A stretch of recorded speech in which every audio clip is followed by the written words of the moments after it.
Assalomu alaykum.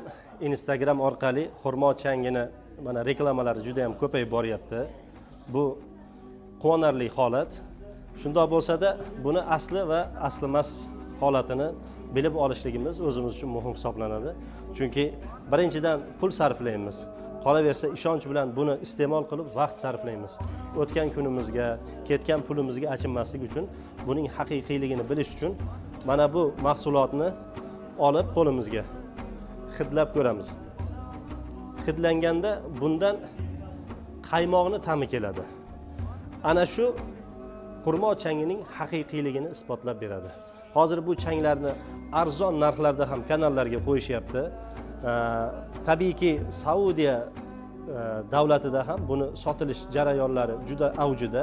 Faqat u yerda olayotganda ishonchli holatini biz albatta hisobga olamiz. Chunki Xitoy mahsuloti ham bor. Tabiiy o'ylaydigan bo'lsak, geografik jarayon bilan hisobga olganda Xitoyda nima xurmo yetishtirilmaydi. Faqat Saudiyada, ayniqsa Madina shahrida ko'p bo'lganligi uchun bu Madinadan ya'ni olib kelinadi. Yana qayta aytamiz, buning haqiqiyligi, ishonchliligi buni olgan odam qo'liga olib bir hidlaganda qaymoqning ta'mi kelishligi bilan ajratib olsa bo'ladi.